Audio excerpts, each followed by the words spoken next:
करना चाहूंगी। राजीव, माहौल क्या है, आपने किया, मैं लखनऊ यूनिवर्सिटी के कुछ छात्रों को सुन रही थी जिनसे आपने काफी डिटेल में बात की। उनके मुद्दे दरअसल कुछ और ही हैं। वहां पर एक मुस्लिम छात्र भी था, हिंदू भी था, सभी मिलकर उन्होंने कहा कि हमारे आसपास ऐसा माहौल ही नहीं है, हम एक ही टिफिन में खाते हैं, रहते हैं, लेकिन कुछ नेताओं के दिमाग में हिंदू मुस्लिम है, उसका क्या किया जाए, उसका ट्रीटमेंट कैसा हो, जो समाज को मुस्लिम हिंदू के तौर पर बांट रहे हैं, दंगे फसाद कराना चाहते हैं।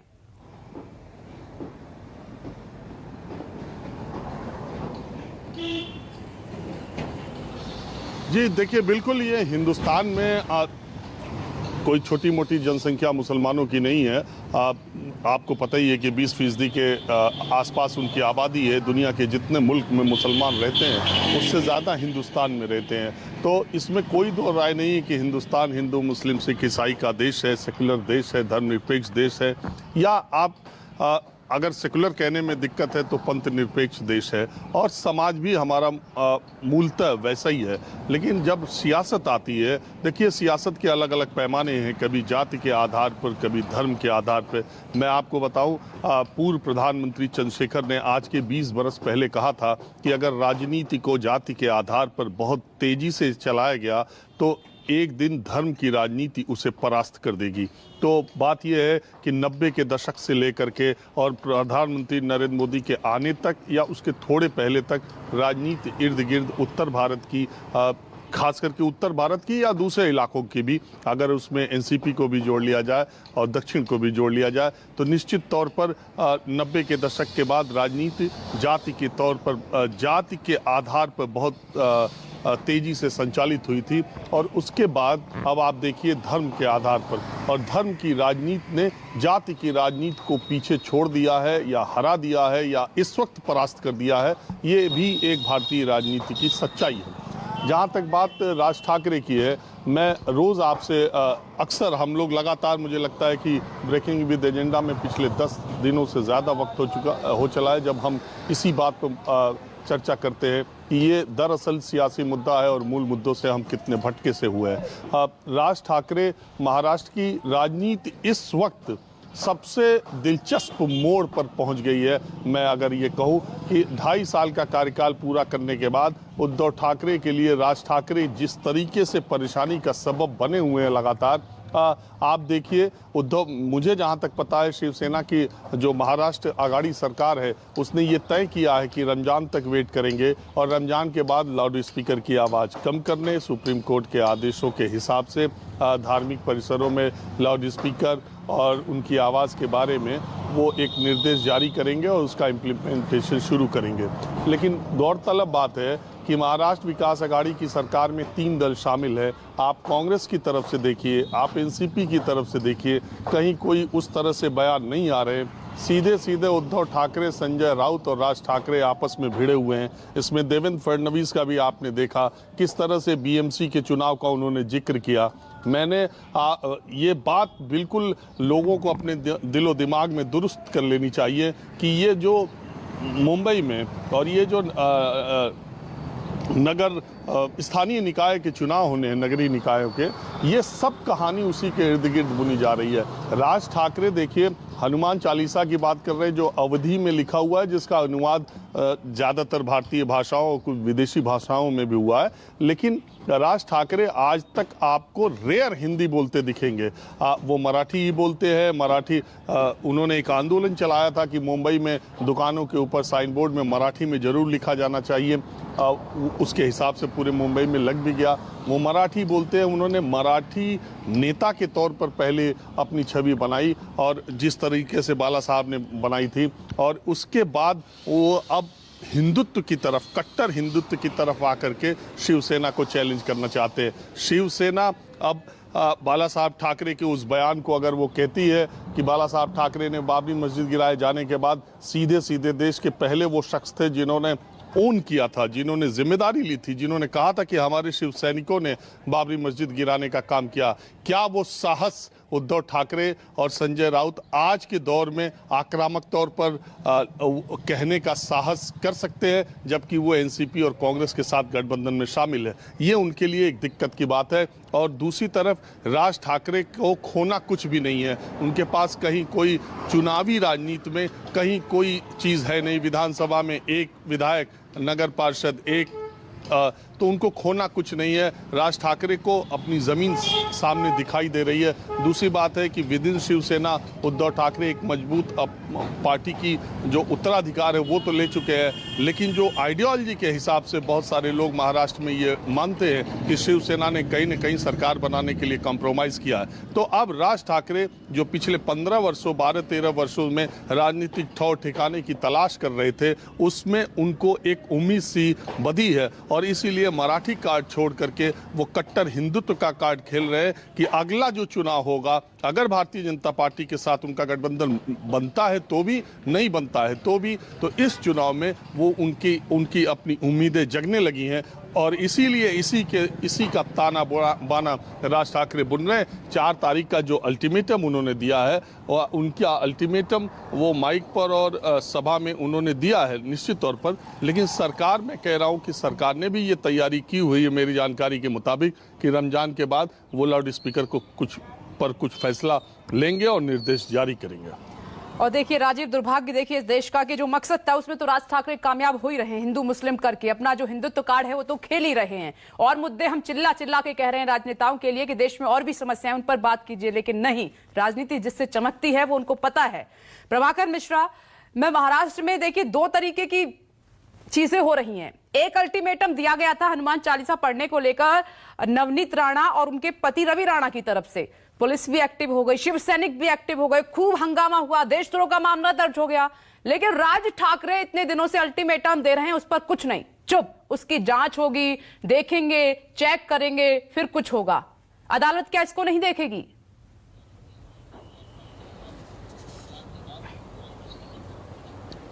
विपनेश, बड़ा सवाल यह है कि क्या जिस तरह से महाराष्ट्र पुलिस ने, महाराष्ट्र सरकार ने नवनीत राणा के मामले में एक्शन लिया था, जिस तरह से 153A लगाया गया, जिस तरह से देशद्रोह की धारा लगाई गई, क्या उसी तरह से महाराष्ट्र पुलिस राज ठाकरे के मामले में करेगी? मुझे डाउट है। इसकी वजह है वो ये कि सरकार की किसी भी कीमत पर, राज ठाकरे को पता है, सरकार को पता है, उद्धव ठाकरे को पता है कि जैसे ही वह राज ठाकरे को देशद्रोह के मामले में गिरफ्तार किया जाएगा या धार्मिक विद्वेष भड़काने के मामले में गिरफ्तार किया जाएगा, राज ठाकरे का कद बड़ा हो जाएगा।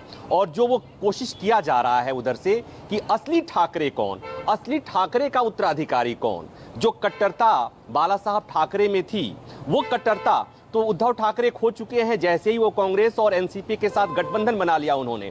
तो राज ठाकरे की कोशिश वही है कि वो बाला साहब ठाकरे की जो ठाकरे की कट्टरता है वो उसका उभार हो, और वो तब और बढ़ जाएगा जैसे ही इनकी गिरफ्तारी होगी। नहीं तो यही बात नवनीत राणा ने कही थी, और नवनीत राणा के कहते ही आईपीसी की सेक्शन 153A लगा दिया गया, जो धार्मिक विभेद पैदा करने वाली धारा है, जिसमें 5 साल की सजा हो सकती है। और उसके बाद देशद्रोह की धारा भी लगा दी गई 124A, और गिरफ्तारी भी हो गई। गिरफ्तारी के बाद आप देख रही हैं कि अदालतों में मामला एक के बाद एक चलता रहता है, सुनवाई होती रही है और अभी तक जमानत नहीं मिला है। लेकिन यहाँ पर मुझे नहीं लगता है कि मामला उसी तरह से है, मैं कहूं कि उससे ज़्यादा ग्रेव है। लेकिन मैं नहीं देख पा रहा हूं फिलहाल कि राज ठाकरे के खिलाफ महाराष्ट्र पुलिस उस तरह की कोई कार्रवाई करने जा रही है। जिस तरह का अल्टीमेटम दिया गया है, जिस तरह से पार्टी कार्यकर्ता सड़कों पर उतरे थे, जिस तरह से कहा जा रहा है कि अगर लाउड स्पीकर नहीं उतारा गया तो 4 तारीख को केवल महाराष्ट्र में नहीं, देश भर में एक आह्वान किया जा रहा है। और हमारे दर्शक जान गए होंगे, समझ गए होंगे कि जो लोग ये समझते थे कि शिवसेना और ये मन से केवल महाराष्ट्र में है, ये एक मिथ है, ये एक भ्रम है। ये बात पटियाला में हुई हिंसा ने साबित कर दिया कि चीजें जब तक नहीं दिखती हैं तब तक हम उनकी उपस्थिति का हमें अंदाजा नहीं होता, लेकिन जब चीजें बिगड़ती हैं तो पता चलता है कि महाराष्ट्र के उस संगठन का संबंध या उस संगठन की एक शाखा, एक ब्रांच है, सो पंजाब में भी है, बाद में कल को पता चलेगा कि बिहार के चतरा में है, राजस्थान के झुंझुनू में है और छत्तीसगढ़ और मध्य प्रदेश में भी है। तो मुझे लगता है कि इसको उसी ढंग से, चूंकि राज ठाकरे की हर संभव कोशिश है कि ये विवाद खूब बढ़े, हर संभव कोशिश है कि महाराष्ट्र सरकार उनके खिलाफ कार्रवाई करे, और उनको पता है कि जब कार्रवाई होगी उनका कद बढ़ेगा। और जैसा राजीव रंजन ने कहा कि इनके पास खोने के लिए कुछ नहीं है, पाने के लिए पूरी महाराष्ट्र की राजनीति पड़ी हुई है, पाने के लिए हिंदू हृदय सम्राट का वो तमगा, जो बाला साहब ठाकरे के जाने के बाद जो वो तमगा अभी उसका अनक्लेम्ड है, तो वो उनको मिलने वाला है। तो ऐसे में उनकी कोशिश यही होगी कि महाराष्ट्र सरकार उनके खिलाफ कार्रवाई करे, और उद्धव ठाकरे फिलहाल बचेंगे, वो नहीं चाहेंगे कि राज ठाकरे महाराष्ट्र में। ये प्रभाकर मिश्रा, आपने ये पॉइंट बहुत इंपॉर्टेंट उठाया है और इसको समझना होगा हर किसी को कि क्यों उन पर एक्शन नहीं हो रहा है। जो आपने एक्सप्लेन किया वही वजह नजर आती है। किशोर तिवारी जी, असली ठाकरे हम हैं, वो नहीं है, असली हिंदू हम हैं, वो नहीं है, ये आपस की लड़ाई में जो असदुद्दीन ओवैसी भी कह रहे हैं कि दरअसल ये दो भाइयों की लड़ाई है, इसमें राज्य का जो माहौल खराब हो रहा है उसकी फिर जिम्मेदारी कौन लेगा? अल्टीमेटम बार बार दिए जा रहे हैं, वार्निंग दिए जा रहे हैं राज ठाकरे, लेकिन कुछ नहीं कर रही है राज्य सरकार। 3 के बाद 4 तारीख का अल्टीमेटम हो गया है। अब नहीं, मैं आपको बता देता हूं, महाराष्ट्र के अंदर किसी को भी कानून हाथ में लेने दिया जाएगा नहीं, ये तो मैं क्लियर कर रहा हूं। प्रभाकर ने कहा कि कार्रवाई हो नहीं रही है, मैं शिवसेना के माध्यम से यही क्लियर करता हूं कि हम सख्ती से निपटेंगे, कोई भी लाउड स्पीकर यहां उतारे जाएंगे नहीं। एक बात है कि सुप्रीम कोर्ट के ऑर्डर के हिसाब से आवाज कम करने के लिए हमने पहले ही हिदायत दे दी है और उस पर कार्रवाई चल रही है, लेकिन कोई भी आकर इस प्रकार की प्रबोधक भाषा में और उत्तेजक भाषा में अगर कुछ करना चाहते हैं तो हमारे पुलिस उस पर कार्रवाई कर रहे हैं और आपको कार्रवाई दिखेगी। लेकिन मैं बताता हूं कि मनसे का कोई यहां पर प्रभाव नहीं है और 4 तारीख को कहीं कोई लाउडस्पीकर वगैरह लगेगा नहीं, और जो इनके कार्यकर्ता कहीं पे लगाने का ट्राई करेंगे तो पुलिस उनको निपट लेगी। हमने तो डिसाइड किया है कि महाराष्ट्र में सरकार की वो धज्जियां उड़ा रहे हैं, सीएम ठाकरे को निशाने पर लिए हुए हैं, 15 दिन से अल्टीमेटम लगातार दे रहे हैं। आप क्या कर रहे हैं? उधर नवनीत राणा के केस में तो आपने तुरंत एक्शन ले लिया, पुलिस भी एक्टिव हो गई और शिव सैनिक भी वहां पर उग्र हो गए, तो इधर राज ठाकरे पर क्यों नहीं आपकी नजरें इनायत हो रही हैं? देखो, वो लोग तो मुख्यमंत्री के आवास के अंदर हनुमान चालीसा पढ़ने को नहीं आ रहे थे। वो कह रहे थे कि मुख्यमंत्री पे शनि की दशा लगी है, मुख्यमंत्री निकम्मे हैं, काम नहीं करते और मुख्यमंत्री को सबक सिखाने आने वाले थे। लेकिन उनको हनुमान चालीसा पढ़ने के लिए देशद्रोह का मुकदमा नहीं लगाया, जिस प्रकार वो उन्होंने अमरावती में किया, जिस प्रकार वो अपना प्लानिंग कर रहे थे। लेकिन आप देखिए, नहीं, राज ठाकरे भोगी कहें, राज ठाकरे कह रहे हैं कि सरकार कुछ नहीं कर रही है, सीएम हो तो योगी आदित्यनाथ जैसा हो, तो ये सब आपको नजर नहीं आ रहा है। और वो तो चलिए घर की बात कर रही थी, ठाकरे परिवार के घर की, लेकिन ये तो पूरे महाराष्ट्र की बात कर रहे हैं। आपको अंतर नजर नहीं आ रहा है क्या? देखो, महाराष्ट्र में दंगे भड़काने के लिए राज ठाकरे या नवनीत राणा, इनका जो वापर है या इनका यूज जो है वो बीजेपी कर रही है, क्योंकि कल बीजेपी के जो पूर्व मुख्यमंत्री देवेंद्र फडणवीस है, उसने भी इसी प्रकार के प्रबोधक भाषण दिया और इनका एजेंडा ठहरा हुआ है कि महाराष्ट्र में अशांति फैलाई जाए। और अब आप जो बोल रही है, तो मैं आपको ये बात क्लियर करना चाहता हूं कि हमने डिसाइड कर लिया है और अब हम देखेंगे कि महाराष्ट्र का सौहार्द या शांति कोई भंग करता है तो जिस तरीके से नवनीत राणा और रवि राणा इन पर सख्ती की गई, उससे कड़ी सख्ती हम करेंगे। एक्शन अगर आप नहीं ले रहे हैं तो मेरे सहयोगी जो प्रभाकर मिश्रा कह रहे हैं तो उसी को ठीक माना जाए क्योंकि इसके पीछे आप एक्शन नहीं ले रहे हैं ताकि अगर गिरफ्तारी हुई तो उनका हिंदुत्व का एजेंडा बड़ा हो जाएगा, आपकी राजनीति कमजोर हो सकती है। मैं आऊंगी आपके पास दोबारा। डॉक्टर वाकिश सारस्वती जी, मैं आपका रुख कर रही हूँ। ये बार बार जो सामाजिक मुद्दा कहकर महाराष्ट्र का माहौल खराब कर रहे हैं राज ठाकरे, ठीक लगता है आपको? और ये सामाजिक मुद्दा कैसे हो गया लाउड स्पीकर? माहौल बिल्कुल खराब करने की बात है ही नहीं। हमने कभी इस मुद्दे को धार्मिक बनाया नहीं है, लेकिन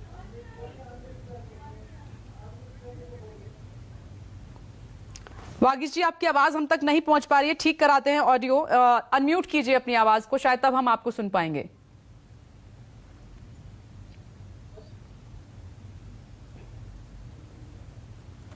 चलिए, ऑडियो तब तक हम ठीक कराते हैं। राजीव, मैं आपके पास आ रही हूं एक बार फिर से। राजीव, हिंदुस्तान में अगर ये हिंदू मुस्लिम होता रहा तो आप सोचिए कि आने वाली तस्वीर कितनी भयानक हो सकती है। और चंद कुछ नेताओं की वजह से अब बार बार ये बयानबाजी देंगे तो युवाओं की भावनाएं नहीं भड़केंगी क्या?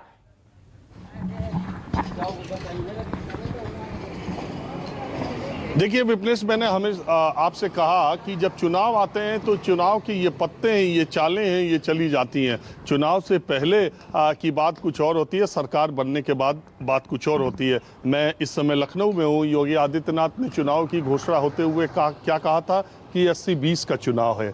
और चुनाव में जिस तरह से एग्रेसिव तरीके से उन्होंने भाषण दिया, जिस तरह से बातें की, सिर्फ योगी आदित्यनाथ ने नहीं, सब दलों की तरफ से जिस तरह की बातें की गई, वो अपने अपने वोट बैंक को दुरुस्त करने की बात थी। एक बार योगी आदित्यनाथ जब मुख्यमंत्री दोबारा चुन लिए गए, आप 1 महीने के बाद जो पहला बड़ा निर्णय था वो तो ये था कि राशन को, जो फ्री राशन मिल रहा है उसकी मियाद बढ़ाई जाए। मेरी समझ से पूरे देश के लोग ये मानेंगे कि दूसरी सरकार जो योगी आदित्यनाथ की आई है उसमें सबसे बड़ा निर्णय, क्योंकि योगी आदित्यनाथ की छवि को आप जानती हैं, दुनिया जानती है, उसके बावजूद इस लाउड स्पीकर विवाद पर योगी आदित्यनाथ ने जो फैसला किया, उनकी सरकार ने जो जमीनी स्तर पर उसका इम्प्लीमेंटेशन किया, वो चुनाव में उनकी कही गई बातों से अगर आप देखें तो बिल्कुल उलट है। आप देखिए, उन्होंने उसकी शुरुआत, मैं बार बार इस बात के लिए योगी सरकार की, उनके फैसले की और इम्प्लीमेंटेशन कराने वाले लोगों की तारीफ मैं देखता हूं जमीन पर।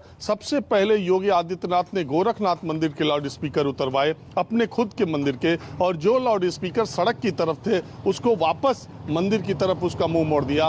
उनके ठीक योगी आदित्यनाथ के मंदिर के बगल में मुस्लिम बस्ती है और वहां पर 5 मस्जिदें हैं। उन 5 मस्जिदों के पास प्रशासन और शासन के लोग गए और बाकायदा उनसे रिक्वेस्ट किया कि अजान के लिए जितने लाउड स्पीकर की ज़रूरत है आप उतनी लगाएं, दूसरे को डिस्टरबेंस न हो। और बहुत ही सहजता और सरलता से मुस्लिम समुदाय के लोगों ने इस फैसले को लिया। ये सिर्फ गोरखपुर की बात नहीं है, ये उत्तर प्रदेश के कोने कोने की बात है। कम से कम 8 जिलों में मैं खुद जाकर के मैंने मुस्लिम मस्जिदों से जाके कार्यक्रम भी किया, लोगों से बात भी की, मस्जिदों से, मुसलमानों से अजान के वक्त भी जाकर के बात की। लखनऊ में सबसे बड़ी जो टीले वाली मस्जिद है, बहुत सारे लोग, सबसे बड़ी तो नहीं है लेकिन बड़ी मस्जिद है, बहुत सारे लोग वहां जाते हैं, वहां के भी इमाम ने, सब जगह उनकी तारीफ की गई। तो चुनाव के पहले की बातें और चुनाव के बाद की बातें अलग होती हैं। इसी देश में बटन यहाँ दबाओ, करंट शाहीन बाग में लगे, ये भी चुनाव से पहले कहा गया। इसी देश में शमशान और कब्रिस्तान, दिवाली और रमजान की बात भी कही गई। इसी देश में 80-20 का भी चुनाव कहा गया। इसी देश में बहुत सारी बातें कही गई, जिन्ना की तारीफ भी अखिलेश यादव करते हैं जब चुनाव का वक्त आता है, तो अपने अपने तरीके से बात करते हैं। सरकार बन जाने के बाद सरकार पूरे प्रदेश की होती है और सबकी होती है, लेकिन चुनाव लड़ने के लिए आपको मुद्दा तो चाहिए। आप बताइए, राज ठाकरे इतने दिनों से उन्होंने पार्टी बनाई, ये माना जा रहा था कि महाराष्ट्र में बाल ठाकरे का जो स्वाभाविक उत्तरदायित्व है और जो उनका तेवर कलेवर था वो राज ठाकरे में है। लेकिन महाराष्ट्र के लोगों ने चुनावी राजनीति में राज ठाकरे को नहीं, शिवसेना को पसंद किया और शिवसेना के साथ गए। ये बात अलग है कि गठबंधन के साथ चुनाव लड़ने के बाद शिवसेना को मुख्यमंत्री पद अब चाहिए था और इसलिए उसने विरोधी दलों के साथ गठबंधन किया। लेकिन चूंकि इसमें भारतीय जनता पार्टी भी कुछ कहने की स्थिति में नहीं है, क्योंकि पूरे भारत के इतिहास में इतनी भोर में और इतने अपने विरोधी यानी शत्रु पार्टी के नेता को उप मुख्यमंत्री के साथ, मुख्यमंत्री अकेले 2 मुख्यमंत्री और उप मुख्यमंत्री एनसीपी के अजीत पवार और देवेंद्र फडणवीस 4 बजे भोर में शपथ ले चुके हैं, तो बीजेपी कुछ कहने लायक भी नहीं है, क्योंकि वो भी एनसीपी से हाथ मिलाने के लिए तैयार थी। तो इसीलिए महाराष्ट्र की राजनीति एकदम अलग तरह से जा रही है। चुनाव का मसला है, राज ठाकरे सियासी जमीन खोज रहे थे, मुझे तो लग रहा था खोज क्या रहे थे, अब उसमें फसल आने लगी है। लहराएगी कितनी, काटेंगे कितना, ये अलग बात है, लेकिन निश्चित तौर पर उन्होंने अपने इस बाण से उद्धव ठाकरे को तो परेशान किया ही किया, अपनी जो सियासी फसल है उसमें भी खाद पानी दे दिया है।